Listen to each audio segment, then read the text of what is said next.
Fala, meninões! No vídeo de hoje eu vou trazer algumas dúvidas comuns ao universo da programação, principalmente para quem está chegando na área agora. Bora lá? O que é programar? Bom, programar basicamente é escrever instruções para um computador, ou seja, comandos que vão resultar num código-fonte que vai ser lido e interpretado pelo computador para executar a tarefa que foi definida ali. O que eu preciso para programar? Além de muita paciência, você vai precisar de um equipamento onde você vai digitar o código. Pode ser um notebook, pode ser um PC, até mesmo um celular, embora ele seja um pouco mais restrito assim para digitar. Você vai precisar também de um editor de texto, que pode ser desde um bloco de notas para programas mais simples, ou até ambientes mais robustos, que tem toda uma ferramenta de apoio, né, para você codificar. Você vai precisar também escolher uma linguagem de programação e configurar um ambiente na sua máquina de desenvolvimento para executar os seus programas. O que é uma linguagem de programação? Como toda linguagem, é um conjunto de palavras, de símbolos, de sinais que nos ajudam a expressar nossas ideias, que nos ajudam a interagir com os outros. Só que no caso da programação, humanos e computadores eles não falam a mesma língua, por assim dizer. Então é necessário que haja uma ponte, né, alguma forma de traduzir o que o programador escreveu, as instruções que ele escreveu no código-fonte, para um código que o computador entenda e possa executar. A linguagem de programação, então, ela pode pegar todo o código-fonte e transformá-lo de uma vez no código de máquina. Esse processo é chamado de compilação. Ou ela pode ir varrendo passo a passo cada instrução do código num processo chamado interpretação. Aí vai depender da linguagem utilizada. Você já deve ter ouvido falar de linguagens como JavaScript, como PHP, como Ruby, Python, C Sharp, Java, como Java. Enfim, há uma infinidade de linguagens que podem ser adotadas em seus programas. Que tipos de programa eu posso desenvolver? Você pode desenvolver aplicações desktop, por exemplo, que são aquelas que rodam em determinado computador. Ou seja, você vai instalar esse programa no sistema operacional desse computador, ele vai rodar de forma autônoma, sem dependência de outras máquinas, sem dependência até de internet. Um exemplo disso seria o próprio Microsoft Word, né? Você tem um programa instalador dele, um exe, e aí você o instala na máquina e utiliza somente nessa máquina. E se você quiser utilizar em outra, você tem que fazer o mesmo processo de instalação nas demais máquinas.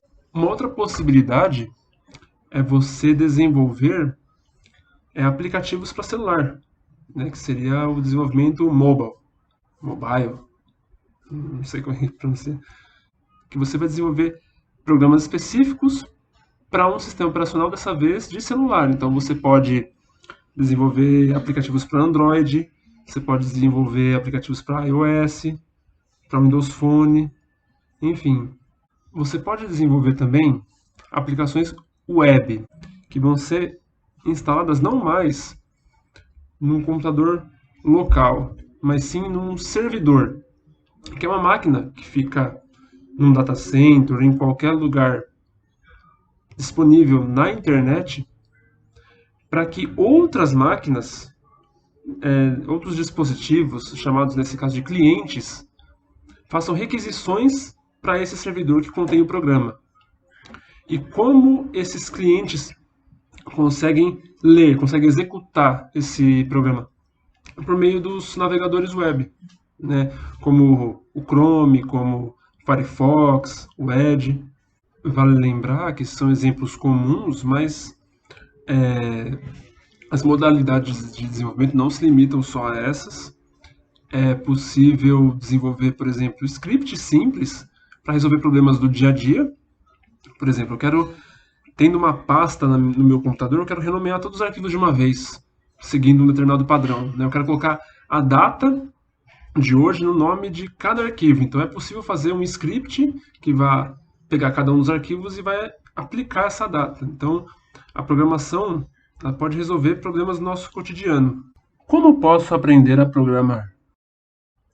Antes de escolher uma linguagem de programação, eu acredito que é importante treinar a lógica de programação, que é quando você tem um problema, uma tarefa que precisa ser resolvida e você consegue organizar todo um procedimento para resolver essa tarefa e consegue passar isso para um código-fonte.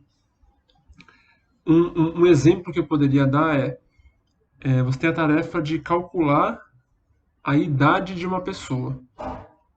No entanto, você só tem a informação da data de nascimento dela. Então, um raciocínio lógico nesse caso seria: bom, disponho do nascimento, não disponho da idade, mas se eu pegar a data de hoje e subtrair pelo nascimento, eu consigo obter a idade da pessoa no momento.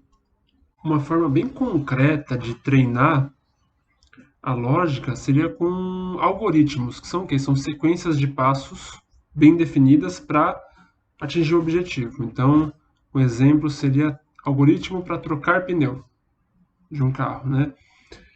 Então eu começo a pensar quais são os passos que eu preciso para trocar o pneu.